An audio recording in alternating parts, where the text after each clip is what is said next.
গতকাল প্রার্থী তালিকা ঘোষণা হওয়ার পরেই নজর ছিল দিলীপ ঘোষের দিকে। কেননা দিলীপ ঘোষ তিনি এবার দাঁড়িয়েছেন বর্ধমান দুর্গাপুর লোকসভা কেন্দ্রে।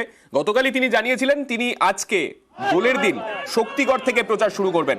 সেই মতো আজকে তিনি পৌঁছে গিয়েছেন শক্তিগড়ে। দুর্গাপুরের উদ্দেশ্যে যাচ্ছেন দিলীপ ঘোষ। তার আগে শক্তিগড়ে প্রচার শুরু করলেন দিলীপ ঘোষ।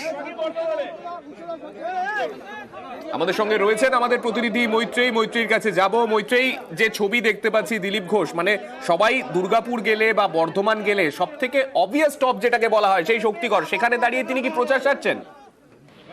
দেখো সান্নিক, দুর্গাপুর বর্ধমান দুর্গাপুর তার যে কেন্দ্র, তার কেন্দ্রের বর্ডার হচ্ছে শক্তিগড় থেকে সেই কেন্দ্র শুরু হচ্ছে এবং সেই কেন্দ্রে প্রবেশের আগেই শক্তিগড়ের একেবারে মুখে তাকে তার কেন্দ্রের সমস্ত যারা কর্মী সমর্থকেরা আছে তারা বরণ করতে তারা লিখে দিয়েছিলেন এবং গেরুয়া আবিরে ফুলে এবং স্লোগানে দিলীপ ঘোষকে বরণ করে এই মুহূর্তে তার যে কেন্দ্র সেখানে তাকে নিয়ে যাওয়া হচ্ছে এবং এই মুহূর্তে দিলীপ ঘোষ দুর্গাপুরমুখী তার বর্ধমান দুর্গাপুর যে কেন্দ্র রয়েছে তার সেই কেন্দ্রের দুর্গাপুরের একেবারে শেষ প্রান্ত দুর্গাপুর, সেখানে তিনি আজকে যাচ্ছেন। সেখানে তার আজকে দোল খেলার কথা আছে, কিন্তু রাস্তায় বিভিন্ন জায়গায় অর্থাৎ এখন তিনি শক্তিগড় বেরোচ্ছেন এবং শক্তিগড় বেরোনোর পর তিনি বর্ধমানে ঢুকবেন। বর্ধমান, তারপর পানাগড়, বিভিন্ন জায়গায় বাইকে করে পতাকা হাতে তার কর্মী সমর্থকেরা তারা এসেছেন, তারা বরণ করে বিভিন্ন জায়গায় দাঁড়াতে দাঁড়াতে এগোচ্ছেন এবং কর্মী সমর্থকদের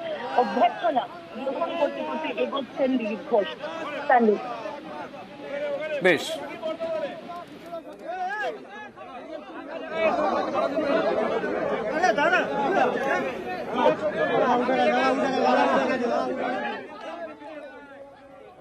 আপনাকে পেয়ে দেয় বর্তমান জায়গায়